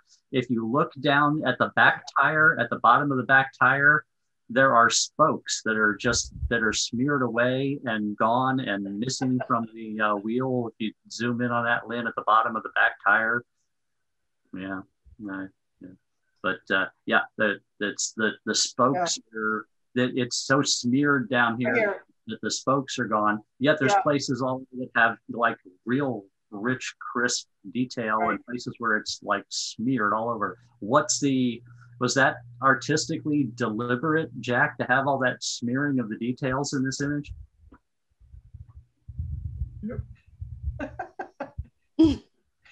Jack, you there? He's actually gone. Oh, he's gone? I'm sorry, I was muted. Oh, okay. I was talking to myself. The answer is I was very sloppy. Sorry, I'm ashamed I put that in there. It's an image that has strong visual impact. Yeah. You know, and you first look at it and you're like, wow, and then immediately it's like, wait, what? Yeah, I would get rid of this leaf up in the corner. Yeah. You don't need that. It was a rush job and I should have never done it. I mean, but I love the composition and all the leaves and stuff like this with the tree stuck on the side of the building. It just. This is it's one of those cases where I mentioned earlier about, okay, when the effect catches the attention equally or more so than the subject. Yeah. Thank you, Jim. I appreciate it, and I missed those things. I was processing it, but I failed to even look at it a second time. I'm afraid that's what happens. That's what happens when you're rushed and it's late at night and forget about it. It's forget you saw it. Damn it, Jimmy's a doctor, not a professional photographer. I'm a darn amateur. That was good. Okay, next one is a peaceful moment in time. And that has a score of 23, which is an award for Catherine. Hey, Lynn? Yeah. Will you click on the tree line in the background, left side, just in from the dock? You know, yeah. Can you zoom in on above? You know, just where the green trees meet the blue sky. Yeah, it looks like fake sky. Yeah, you see the problems with the with the sky replacement going on in this. You know what? Actually, that's my fault because I tried to add in some more yellow tones.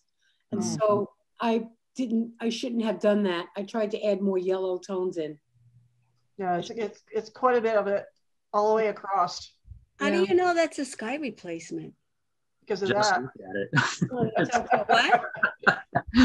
And again, if you're going to do an obvious sky replacement like that, I would caution you to tack AR altered reality onto your image. Oh, okay. I'm sorry. I do a lot of that. You should. The other thing is, I'm not crazy about. I know if you could either, I don't know if cutting that out is going to work. Not really. No, I thought it was. This thing sticking out here. It's just. It kind of takes away from what this main part of the picture right here. Can't you just cut it out? Like take it out in Photoshop? You might be able to do something with it. I could take it out with content aware. Yeah, content aware fill would take that, which would strengthen its composition. I would also suggest if you're working with content aware fill, definitely take that out. This is very much visually out of place with what the emotional scene is. This is very bright and take it out or just burn it down. The bridge, you talk about the bridge? Yeah. Yep. Mm-hmm. Yeah, it's way too bright. Okay. And it's I have a question.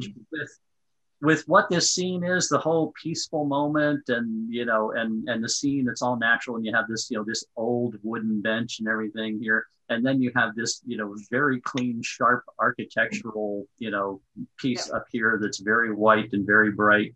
That is, the entire thing itself is out of place with what the intentional feel of the rest of the image is. Almost thinks like if you had been able to walk a couple of steps to the right.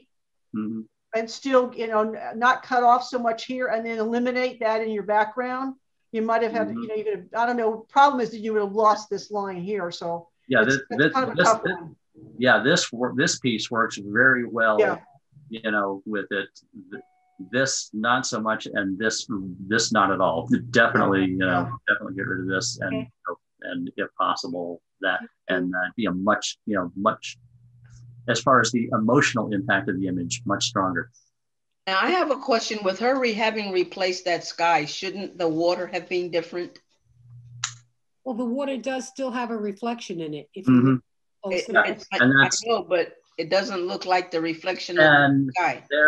It also, this is one of those things. For instance, if you use Photoshop to replace the sky, then you do have to manipulate the water, you know, separately as well. There are other programs that actually detect water and will actually put the proper reflection in the water, you know, if you do a sky replacement, but Photoshop will not. Other software will. Yeah, the latest update of Illuminar AI does a fairly decent job of putting the reflections of the water. It's not 100%, but it's better than nothing at all. We're trying to do it yourself. That other piece of software that I can't think of the name of, you know what it is. Landscape Pro, doesn't it? Doesn't it? Yeah. Landscape Pro. Landscape Pro does it too. Yeah, you can actually more difficult. Yeah. You can tell it what's water in the image, and then it knows to the sky and the water. It's a little harder to do, but it does work. There is a way to do it in Photoshop now, though. Oh yeah, you can. Yep, if you're willing to do the work, you can do it in Photoshop. It's not automatic, but you can do it. You flip the image upside down, and then you take the same sky and put it in again, and it's a reflection, and you can move it around, and there's your and you have to lower the opacity, and there you go. Yeah. Yep, you have to mask it in and whatnot, but yeah, if you're willing to do the work, you can do it in Photoshop, but Photoshop won't do it automatically like some other software will. Yeah. Thank you. Those were all very good points. Appreciate it. This one is Fight. The score is, I'm losing my mind here, 24, and it's an award for B. Great moment of action captured there. Yeah. I also really appreciate the fact that you got it from a low angle, you know, at the height. Were you laying down, sitting down? No, I was sitting down in my chair watching the bird feeder. And I'm watching the bird feeder, and all of a sudden I hear this ruckus, and I look over there, and they're right on my driveway, and I'm like, holy crap! And I go with the lens, and bam! I'm like, I was so surprised I actually caught them. I was like, because they were only doing this for a fraction of a second. What kind of birds are those? Yeah, those are Carolina chickadees. Oh wow! And they're tiny. Yeah, they're very small. So again, I was very surprised I even caught it. That's a great capture. Thank you. And that was at 1/2000th of a second. Yeah, that's what I was going to ask you. That's why, I mean, I happen to have it at a very high. You even see the dirt that they were flipping up off the ground or sticking out here too. So next is Jenkins Creek. And this is infrared. And it is a score of 22, which is an honorable mention for Sherry. This is super color. Sherry, you got the 590 nanometer and your filter on your camera? You're muted. You're muted, Sherry. Unmute. Yes, it's a 590. Okay. This is a question that I have. Lynn, click on the palm trees above the boardwalk on the right. Zoom in on that area there. Yeah. It's, you know, that there's a that that's part of the process. Yeah, is that a what is that a natural artifact of that infrared supercolor process, or is it does that. I think that's part of the with that. Did you process this with a clear panel? Yeah, I did, and I did notice that, and I don't know why it's doing that. It makes it look like it's been masked and cut and pasted. Yeah, it hasn't been. Yeah. It's totally. It's just you have to be really careful. I think that you try some of the different filter, the combinations of the colors, and see if it doesn't do that. Yeah. Yeah, I noticed that on some of the ones I've tried using this this particular swap with, and it does make the edges get a little funky. Yeah, it does. I'm not that experienced. This is, I've only had the camera, I guess, about a month, maybe. Yeah. So I'm still learning. The color palette is great. The complementary colors of the orange and blue work very well together. In this and whatnot. It just, like I say, that's what drew my eye. Is it looks like it's cut and paste, or a sky replacement. Although I realize that it's probably an artifact of the infrared processing. So infrared sometimes doesn't have to make the green white. I didn't know that. No, the clear panel that the guys that have come up with this thing, it does a channel swap, but they've created all these different filters, so you could actually have red trees and purple skies. I mean, there's a combination. They have combinations of colors that are crazy. Oh, like that. Yeah. So, I didn't realize that. Okay, thanks. Yeah, it takes the infrared data and then manipulates it by channels to give you varying colors in the different channels, et cetera, using the infrared data as its starting point. Yeah, and this is the 590 nanometer, which has it's called supercolor because it lets a lot of light through. Still, a lot of color through. So. Yeah, it's 590 is a mix of infrared and visible light. Right. This one is called Sand Dune, and it has a score of 25, and it's an award for Lee Wen. Lee Wen, you can sell this image. Yep. You could sell this to backpacking companies, outdoor gear companies, travel companies. That person with the backpack on their back on that dune back there takes a fantastic image and elevates it to the next level. And this image has tremendous commercial value. Yeah. Oh, thank you. Yeah, this is I was like, ugh. When I noticed the little guy, I'm like, oh my God, she was in the perfect spot at the right time. We just sat there waiting, and finally somebody come up. You didn't tell HJ to go jump on the dune? No, he cannot destroy the sand. The only thing I do to this, before printing it or selling it or anything, is right in the very front dune in the middle. There's just a little patch of disturbed sand that catches the eye. Just exactly. Just fix that piece of disturbed sand on that first. Because it does pull your eye away from the guy. All right, thank you. Is that from Namibia, Lee Wen? No, this is Death Valley. Death Valley. Wow. California. Where was it? California, Death Valley. Death Valley in California. Okay. Yeah, we never got there when we went. It was a sandstorm there. We didn't. We would have died if we went there. Yeah. Well, it was kind of a last minute thing. Remember, we were just trying to decide. Oh, that trip. Yeah, that was not the trip with the sandstorm. No. We didn't get anywhere close to that when we were there.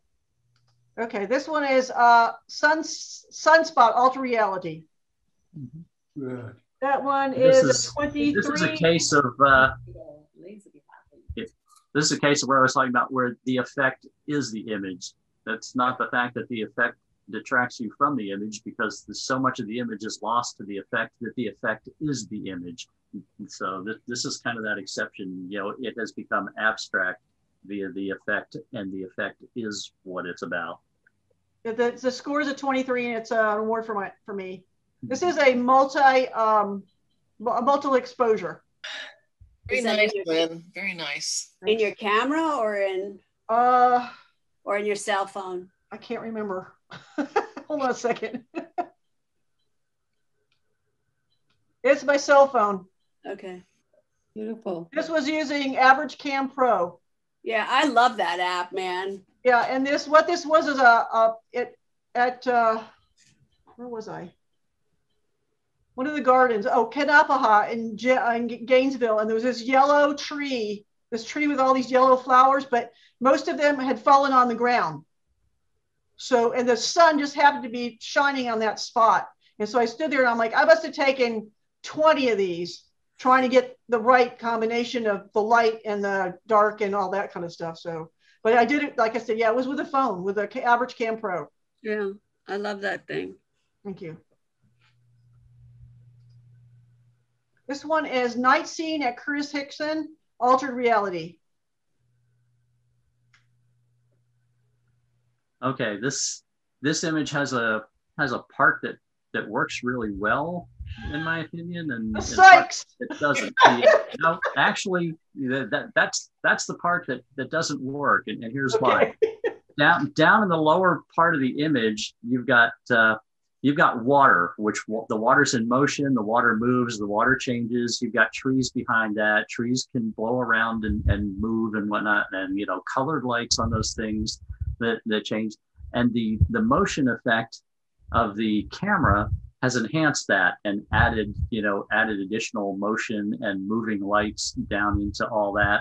But then what happens at the top, we've got signs and words that actually just kind of look like they're bouncing and repeated words and signs. We just need to crop it to just above the palm trees. All that stuff in the buildings up there is visually having a different effect. Then come down just a little further on that.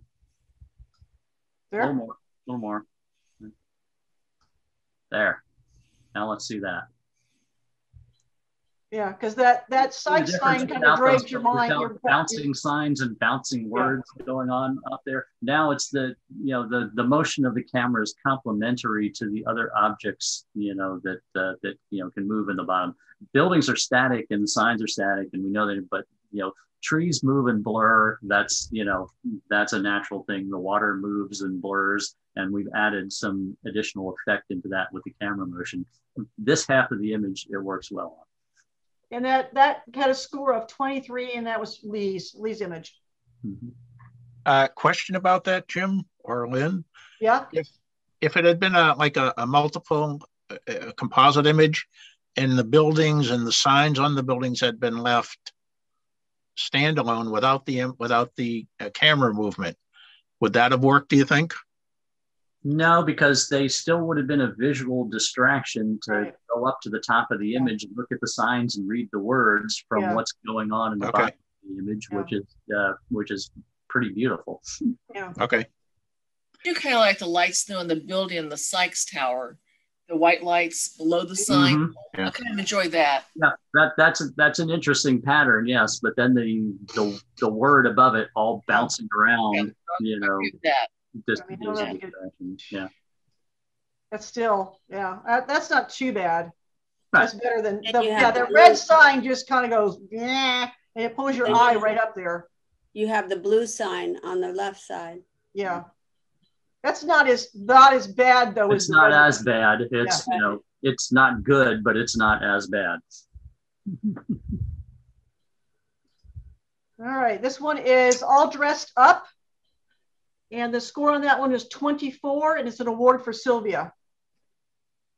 This is a great shot, Sylvia. Thank you. Thank you. To get them on, it's always so hard to get them on. You're hoping that they get on a branch that's not a bunch of cluttered up, things. And this actually had a nice, pretty branch that they're sitting on. What kind of bird is that? That is a little blue heron. Little blue heron. Breeding plumage. Yeah, he's in breeding mode. The only thing is, I don't know if it's dark on your side, but it's a little dark. The bird's a little dark. Okay. Now you can see more detail. Now you can see more detail as feathers. The feathers. Yeah, I looked at that, and yeah, even though it was dark, all the detail was there, so I had no problem with that. What I like about this, especially, you know, as a contrast to a lot of, you know, perched bird images that have been submitted, is this one, you know, is done. The bokeh in the background is natural. The branch and the leaves that it sits on is, you know, is natural and looks well done. You know, whereas we've had, you know, a lot of them, you know, come in here where it's just been, you know, artificially smeared and blurred and stuff like that. That's, you know, that's very obvious. This one was captured, you know, properly and, you know, and well done from the outset with without having to, you know, try and fake that effect afterwards. And there's some gesture here with the feathers blowing out, with the beak pointing in the same direction. So, I mean, it's hard sometimes to get an interesting picture of a perching bird, but when you've got a little bit of action, even though it's probably not action, it looks like action. It makes it more interesting. Mm-hmm. Very good, Sylvia. Yep. Thank you. This one is called Apostle Lily, aka Walking Iris.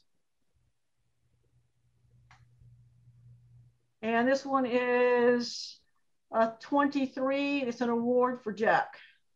Is that photographed with off-camera flash, Jack? You're muted, Jack. You're muted. Thank you. Was that yes, off-camera flash or the direction of light? No, that I had a spotlight on that. Okay, so it was off-camera lighting, you know, coming in from the right side. Yes. Yeah. No, good choice. That was well done with the lighting, to, you know, bringing it from that direction, pretty much 90 degrees around from the camera position. Yeah. Right. Correct. Mm-hmm. Yeah. My only issue with this is these things here are a little bit too prominent, and it kind of takes you away at least takes my eye away from this beautiful flower in the center here. So I'm not sure. I guess these are shadows. No, you would never guess. What are they? What is he doing? He's getting something. Oh, it's a background. It's a texture in the background. Oh, texture? This, I shot that in front of this. Oh, okay. This other photo. And so what you're seeing is this orchid in the background. Yeah, I think I would have taken that down as a little bit less prominent. I looked at that and I thought to myself, well, there's some other flowers in the background there. Now I know there's other flowers. Yeah, and there is a spot right here, a center spot. Jack? Yes, I see that. What about that? Oh my goodness. Look at that. Yeah. Right there. That one got past me. Oh, yeah. So yeah, I think you could have lightened this up a little bit. That would, because it's just to me it's just a little bit distracting from this beautiful flower, because you know you've got it so nicely in focus in the center here. So it's a great shot in that regard. Thank you. They grow in our backyard. We love them. Yeah, they're pretty. This one is called Foggy Red Morning. That's beautiful. And this one is a 24. It's award for Brian. Brian, what is going on right here? Is that a shadow? No, that's another tree in the mist back there. Oh, it's a tree in the mist back? Another tree in the mist. Yeah. Oh, okay. No, it can't be a shadow. The direction of the light. Yeah, like it's not in the right place. It's just another tree back in the mist. But compositionally, this is great. Light, the silhouettes. Brian, this is one of the better things that you put in. This prominent tree, being a little off center, and then you've got this foreground element here, midground element here, midground elements here, and then an even background. You've got this triangular thing going on to the prominent piece here between here and this. Compositionally, this works great. It's you got it sharp and in focus, and great stuff. Very technically well done and well composed. You know, the interesting thing about this is I was going somewhere else to shoot the morning light, and I got a late start, and I saw this on the way, and there happened to be a place where I could pull over, and I knew when I saw it, I wasn't going to find anything better where I wanted to go, so I stopped. Those are the best shots when you catch them like that, just out of the corner of your eye, you know? And I just realized that, you know, we're not viewing this on my computer, and I'm sitting here moving my mouse and my cursor and pointing. I know. I've tried to listen to you and make. And I realized, you know, you guys aren't seeing a darn thing my cursor is doing. Well, that's what I'm moving my cursor when you say your stuff. So. Yeah. Thank you, Lynn. I'm interpreting what you're doing as best I can. Anyway. All right. Oh, here's the other thing I figured out, Lynn. What is that it's the online gallery that the image order is out of order. You're using your real Lightroom, and the images are in order with the score sheet, but they are out of order. Okay. That's weird because it's still the collection, so I'm not sure why it's doing that. Anyway. No, and there's a Adobe has a known glitch with the ordering of the images in the cloud version, and there's a workaround for it, and I can tell you how to fix that when that happens. Next is boardwalk bike ride. Brian. You use the elliptical around this bike. Mr. Halo. Now his bike has a halo. Bike has a halo. I wanted to make the bike was dark, and since I was putting bike in the title, I wanted to make sure you could see it. And and that's I know exactly what you were doing. You were wanting to bring out the detail on the bike, but you just used too feathered of a brush, and the feathering of the brush went outside the bike and made a halo. You just need to do it, you know, much more precise with a much smaller brush. You can also use the brush and erase. So if you flip, the problem is I used the radio. I should have used the brush. I didn't. No, well, you can use a radio. Well, watch, Brian. Yeah, but then you can erase. If I do this, okay. Erase the part of it. I can go to brush and erase some of that. Okay. See what I'm saying? So you could have erased the part that's around. I'm doing a big sloppy job, but you don't have to be stuck with what the radial filter does for you. You can use this brush part here and then erase. And that's a good tip. Thank you. Get rid of some of it. Okay. All right. So aside from that stupidity, what's the composition look like to you? Let's see what the score is on this one. It is 22. It's an honorable mention. Compositionally, I'll tell you compositionally, the what would have improved this was put the bicycle in the sunny spot that's about 12 feet up in front of where the bike is now, right here. And then walk up. Don't keep your camera position. Move yourself and the bicycle. Move the bicycle up to that sunny spot. Right here. You walk up with your camera just as much as you move the bicycle up. I think he's thinking further down the road there, down the boardwalk. Yeah, either that, because there's a shiny spot right there. That's where the bike should be. That's what he's talking about. Yeah. The bike should be in that sunny spot. Yeah. And then in order to make the bike not be tiny in the picture, then of course you move your position further down the boardwalk to keep the same, size perspective of the bicycle. Just put it in that sunny spot right where the boardwalk makes that curve to the right. Okay. Put it there in that sunny spot, right where the boardwalk makes the curve to the right. Thank you. Then you wouldn't need that radial filter either. Yeah. Yeah, you would need it. Okay. This is gnomes hiding in a Wiccan garden. I haven't been able to find the gnomes. I guess there's one right there. They were hiding. Going down at the bottom. They're bottom just left of center. Okay. Yeah, you were almost over them. Here's the it's just left, down. Wait, up. Okay, down, onto the bottom of the frame. There you go. There's a little, there. You're on them. Oh, okay. Oh, there they are. They're really hiding. Yeah. See, Okay, now here's the issue with this. Okay, we've got gnomes hiding in a Wiccan garden. So the first thing you want to do, the game is find the gnomes. That's the first thing you want to do as a viewer is like, okay, find the gnomes. So you look and you find, and it says they're hiding in a Wiccan garden. Once you find them, the issue I have with this is that I don't get any impression that they're hiding. I just happen to get that, no, there's some plants obscuring them from the camera's view. Yeah. If they had been like one of them inside this candle and peeking out, one of them was inside a bird, in a birdhouse or something and peeking out, and then I would get the idea that they're hiding.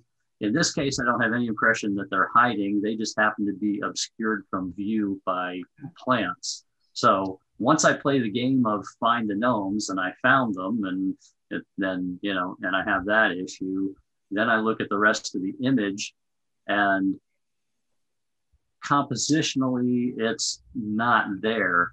This ought to be the hero of the composition, the gargoyle that's up there. Thank you, Lynn, gargoyle. However, there's a rosemary plant that's overexposed, and the eye goes right to that. Yeah. And it's and that competes with that gargoyle that normally would kind of take center stage in the image after you play the game of find the gnomes. Yeah. Yeah, there's just too much going on in this one. Mm-hmm. And it got a score of 20. It's an honorable mention for Judy. So, and not last but not least, we have Making Big Net. And it is a score of 21. Some honorable mention for Fong. Mm. This is a cool web, Fong, but this thing behind here just kind of keeps you from seeing even, it just is too distracting. And here's where I'm going to come in and have a contradictory statement. What actually worked for me compositionally in this image is the fact that we've got here's a natural structure being built by this spider, and then behind it, mimicked in the background, is a man-made structure that also is angles and lines and pieces, and the web is angles and lines and struts. And architecturally, you've got a natural architectural element being mimicked in the background by this human architectural element that also has, a lot of the same angles that appear in the web. And I actually like the visual interplay of the natural versus the man-made structures happening in this image as a compare and contrast type situation. Well, I don't know, maybe if it would be this part, maybe that's, I don't know. There's just too much over, that's a little better. Mm-hmm. There's, for me, there was just too much of it. Mm-hmm. You know what I'm saying? Yeah, I don't know whether the concept was intentional on the artist's part or not, but that's the concept that I visually want to get from this image, is that comparison. I found it to be a refreshing variety from the typical spider web shot, but the one thing that distracts me a bit is that blue thing in the upper left corner. I would have gotten rid of that. Yeah, those are the plants in the background. Jim, you said don't need this structure. So she's talking about the juxtaposition of the structures. Thanks for that word, Lynn. Juxtaposition is the perfect word. Yeah, I think it just needs a little bit less on the right-hand side. Mm-hmm. Okay. But yes, a little too blue. I enjoy the concept of juxtaposition in this image. And what about, I don't know, maybe darkening the blue? I don't know. Oops. Does the string bother you, Lynn, on the right? Because it bothers. Yeah, it bothers That's me. Part of the web, yeah. I know, yeah. But I don't know if it might. I maybe kind if of like it it was a little bright. less. What do you think about making it darker? Yeah, that's what I was gonna say. Yeah. At least make it Okay. bright. Okay. Yeah, make it darker. the blue a little darker, and then, but you don't want it. You don't want the web. The web is, that's the point. It's got dew on it, so it's making it shiny. Right, Yeah, but that the one white, the blue is just a little too bright. Just talking about the one string to the right, to the edge of the. Yeah, if we can make that a little bit less bright. Yeah, you could burn that down. Burn it down. Yeah, I mean, you could burn just it down, or you could clone it out. yeah, the spider web that floats in the air. Oh. I used to drive a juxtaposition. Yeah. Anyway, that's it, guys. Thank you. Thank you. Thank you. A lot of nice images. That was a great bunch of images submitted tonight, people. Yep. That was fun. Getting better and We're better. doing a road trip, like a real one, where we stay overnight somewhere other than camping, like going out to Southwest. Yeah, we're not quite to that point yet. Oh, come on. I just came back from there and you're going where I just came from. Well, those big, but this is, you're talking about the group here. That's, that's a little tougher. Okay. Yeah, I mean, we went to St. Augustine a couple of years ago. Yeah, that was fun. That was nice. Yeah. I mean, I think what CDC says that we discussed this at the board meeting. What's the CDC says that groups can get big together inside. Then we can look at, one, meeting together again for the meetings, and two, doing, things that are not outside in terms of shoots. So, because we used to do shoots in the studio, a couple times a year. So we used to, there's just not enough room in there right now for the number of, even if you get 10 people in there, it's too crowded. Yeah. So, I'll stop asking. All right. We'll get there, Dinah. Just be patient. We'll get there. See you later, everybody. Good night. Good night, guys. Thank you. Have a good one, guys. Bye. Thanks, everybody. Good night. Great evening. Glad you could make it, Jim. Yep. Me too. Yeah, thank you, Jim. I'm glad I worked it out. Thank you. We missed you, Jim. We're glad you're back. Well, thanks. Intermittently, anyway. We'll miss you next week, Jim. Or next month. Yeah. Yeah, I was definitely missing you guys as well. Bye. Lynn, we need to get together to fix soon, me. Jim. Yeah, call me during the week. I don't think I have much going on this week. So just give me a call whenever you got time. Will do. Okay. Bye. Good night, everybody. Good night. Bye, guys. Good night, everybody. Good night. Hey, Lynn, hang out